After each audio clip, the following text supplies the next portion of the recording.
Hey everyone, and welcome back. We're back in the 4th level of the ice world. I think it was the 4th level. Yeah, I think it was the 4th level. The level that you have to get the rainbow drop in. So you have to make sure not to burn the ice on the right, because you couldn't jump up if you don't. You need to do, this is what you need to do, this is why it's so annoying. Just this part in general. I mean, if it wasn't hard enough getting it here, you need to suck up those blocks and release your power and suck up those blocks. Then suck up your power again so that you don't lose your power.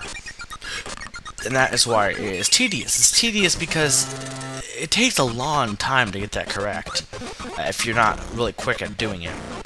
And yeah, don't, you know how there's blocks on the right that lead to like, oh, that kind of lagged there, that lead to like, one-ups right on the right.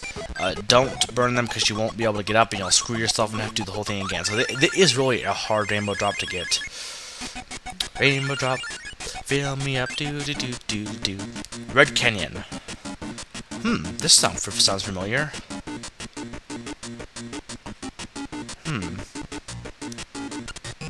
Oh, it is. Now, this is from one of the most reoccurring songs in Kirby, I'd say. One of the most. It appeared in Kirby's Adventure, if anyone remembers that from my Let's Play, or any Let's Play, or any game, or just playing the game. Oh, we got Kind Song. There we go. But yeah, it's a really nice song. I personally would rather have Grape Gardens. Grape Gardens is awesome. I love Grape Gardens. I love grapes. Love gardens. I love Grape Gardens. Both of them are awesome. Let's get some stone.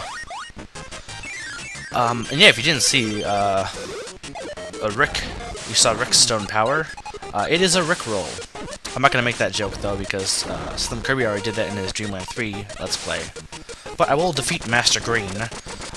Seriously, that's like an odd name to name a jellyfish. Master Green. Master of being green. Even though he's not. And yeah, I died. I've been getting a lot of deaths. Like, in these last 2 episodes. But I'm not complaining. What is there to complain about? Well, actually, there's a lot to complain about.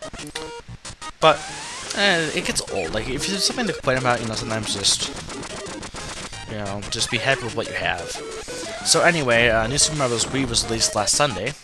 I really would like to buy it, but I really should wait for Christmas. I'm probably not. Well, no, I probably will though, because it's more expensive than Bowser's Story for one, and the fact is there's only one other game, Spirit Tracks, which I really want. So I'm probably gonna wait. Oh, let's eat or suck up the electricity, and there's Rick, the hamster. Beam power. And Kirby becomes all shocked when he does that. But first I want to show you something else. No. Ah! Yeah, I forgot I did that. I forgot I did that. So let's face Master Green again. I got rid of Rick, and I just wanted to get the stone power. Sucks. But anyway, you don't mind watching me beat Master Green again, do you? You might. So, I'll talk about animation. I'm doing animation still. Doing more things than I've done a step up and jump animation as well as a heavy lifting object or animation. I'm also doing flash animation still. And college is winding down. Like I have Thanksgiving break, and then there's like 2 weeks after that, and I'm done. Till winter, and then they have like a month-long winter break, which is nice. So let's Rick's power, Rick roll. Never gonna give you up. Never gonna let you down. Seriously, I really do enjoy that song, though. I mean, people like say it's like a horrible song and it's cheesy. Yeah, it is cheesy, but it's enjoyable. For me, at least. For other people, it might like be torture. It might be like one of the songs they play at like at torture prisoners or something. Which is like, if you've heard of the whole thing about like people being upset about the whole Guantanamo Bay and playing songs to torture prisoners. And like some of the songs were like Barney theme song and also just pop songs. I think Bruce Springsteen's Born in the USA was one of them. Boots Were Made for Walking, I think, was another. Personally, though, I don't see how that would be torture. For me, at least. Maybe it would. You know, I'm not gonna speak about it. Say it wouldn't be torture to hear the same thing over and over. But, I mean, the fact that I essentially do listen to songs over and over again I mean, like, I spent one night just listening to the same song over for like 2 hours. And the only reason I got off of doing it was because I had to go to bed, but I don't know. I do have tendencies to get obsessed with something and just keep doing it forever, or for a while until I get onto something else. So let's talk about King DDD. I think I mentioned this in my Kirby's Adventure Let's Play, maybe, but it's almost like people consider King DDD being so evil and so vicious. He's really not, though. The only game he really was evil in was Kirby's Dream Land, where he stole food. And technically, I consider the version in Superstar to also be the same. Oh, here's a sword guy. You can't suck them up. They don't have the sword power, but you need to kill them. They're a little stronger, so you can't really suck them up as much. But you can hit them with a blast of air and they'll die.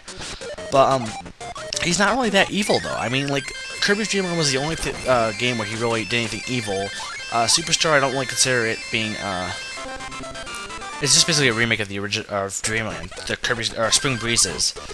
And then you have I guess Superstar Ultra, he did stuff, but he really didn't do much. He's like, I'm gonna seek revenge on you, Kirby, by sitting in my castle waiting for you to come and beat me up.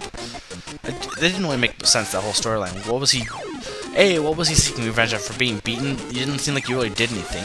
Like, it didn't really show what he did to Kirby to provoke him to come after him.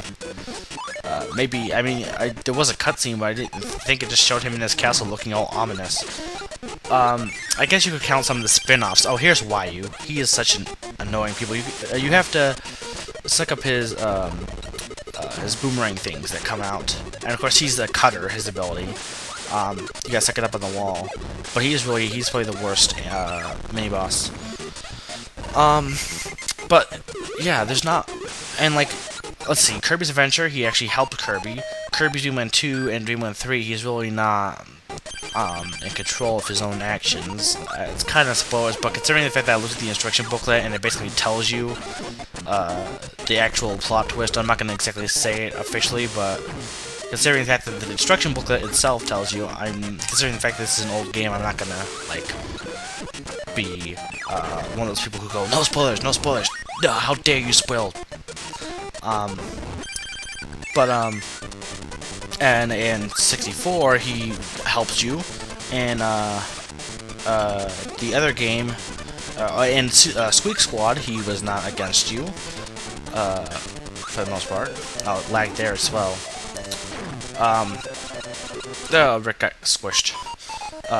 In Squeak Squad, Kirby actually accused him of being evil when he really wasn't doing anything at all. He was just sitting in this castle. He got accused of eating cake. That was just rude, Kirby. Nightmare Dreamland is a remake of the Adventure. So yeah, he's really hasn't done that much. In fact, he's only one really super bad guy throughout the entire series. Like, the main villain is actually the final boss of this game, I'd say.